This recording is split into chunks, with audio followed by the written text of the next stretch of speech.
Hey guys, welcome to week 3. Last week we read several articles that talked about different sorts of topics, ones that were kind of related to things that we're going through as a society in America in 2020. This is one I think was one of the more interesting ones for people, and this one has a lot going on, and so I thought it would be worth us to stop and think through it a little bit more this week as well. So last week you read the story and you had some sort of reaction to it along with some sort of questions. And hopefully through the discussions from your co-students, from your peers, that you were able to understand a little bit more about what this article was getting at or what it was saying or how it was interesting to some of you. This week we're going to move a little past that and try and maybe pull it apart a little bit. So let me just show you. You're going to be doing this in your portfolio document, but here's kind of what I was thinking. Last week you had some sort of reaction to the text, and you did that in those 2 columns in your portfolio document. This week we're going to be pulling it apart a little bit, and this is what all I mean by that is to say some of you are in the engineering academy, some of you are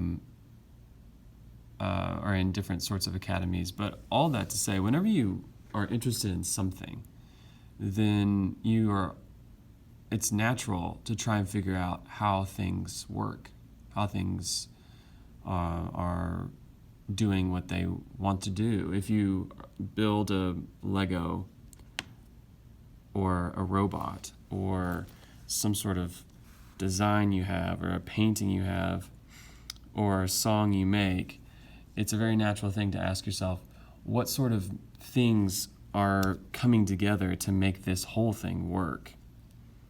Or if you didn't make it but you're observing it, you might even say the same thing. Why is this song so cool? Or why does this remote control car work? That's what we're doing with this text too. So when I say we're pulling it apart a little bit, we're really just after 2 questions. What's something that Zadie Smith, who's the author, what's something Smith has done in the writing that's interesting?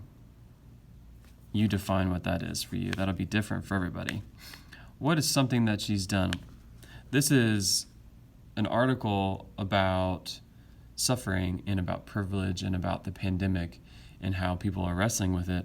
But she doesn't just bullet her thoughts. She's written in an essay and she does some interesting things. So what's something that's interesting that she's done in the piece? And then I want you to elaborate on what that choice that she did. How does that choice affect you? Why is it interesting? So we're really after 2 questions. The what is it that you noticed? And how does it do that?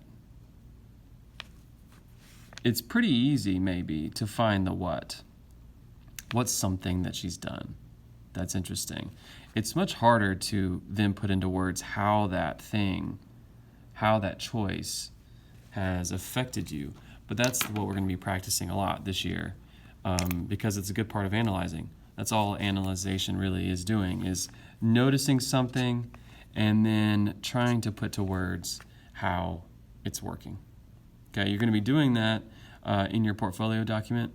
You're also going to be, as a way to, maybe part of this assignment is related in the second thing that I'm wanting you to do is to make a Venn diagram, which is those bubbles that overlap in the middle.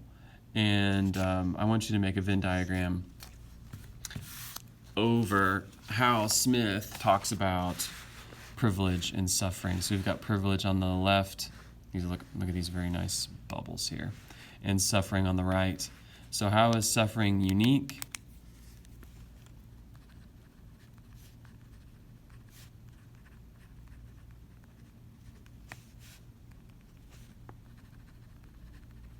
And those would be bulleted down here.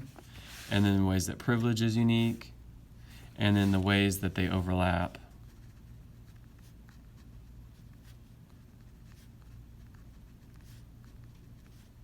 Down here, right? You're going to take a picture of this handwritten one that you've done, and then insert it into the document for the week to show me that you've been working through it. Now, really quick, let's back up and talk about a couple things that you might want to know from this article. So again, we're trying to say what's something that the author's done that's interesting, and how does that choice affect you? So that could be a bunch of stuff.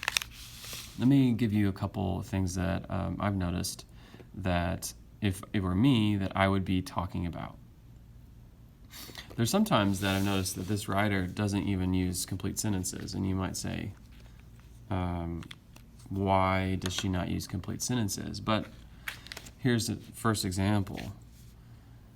The writer learns how not to write, the actor not to act, the painter how never to see her studio, and so on. These are both fragments, right? There's no verb in them. They're using this one, learns, but this one, the actor learns not to act, the painter learns how never to see her studio, and so on. So there's some fragments here. This is repeated over here too. I've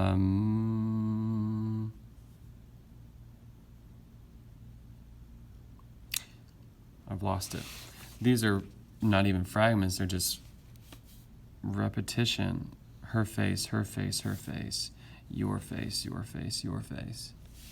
These are creative, right? This is not just a writing of a lab report to talk about the qualities of suffering, right? This is some art in here. These are some choices. So the choice would be for you, or the task for you is to say, what does that do? How does that choice affect you?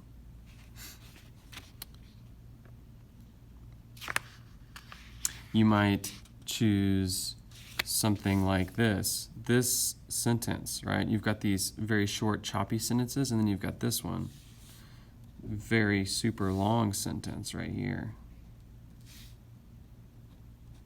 What does the mixing up of sentence length do right there? Sorry. This is all one sentence. So you might do that. You might especially relate to, if your parents are separated, about this sort of image about being taken from one family to the next. So there might be some sort of, this is some imagery in here. The silent streets, driven from one isolation to the next. You might relate to about if your parents work a shift, what this feels like.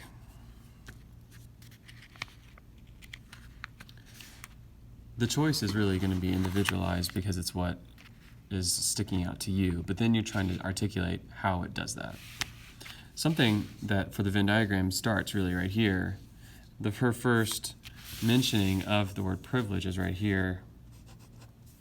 And then this is her saying that up here, privilege and suffering have a lot in common. But then she doesn't really list. She goes to list in some ways how it is similar right here. But really, the rest of the whole article is about explaining the distinction between those two. How are they similar and how are they different? Here's her whole story that she's mentioned right here about listening to those ladies in Subway. Here is this mention of the meme, and on our slideshow, I've actually recreated that meme for you, so you can watch that or look at that.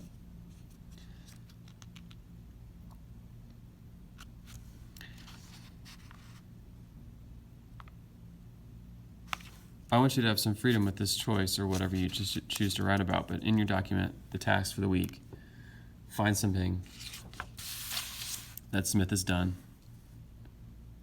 and argue or investigate how that choice affects you. Good luck.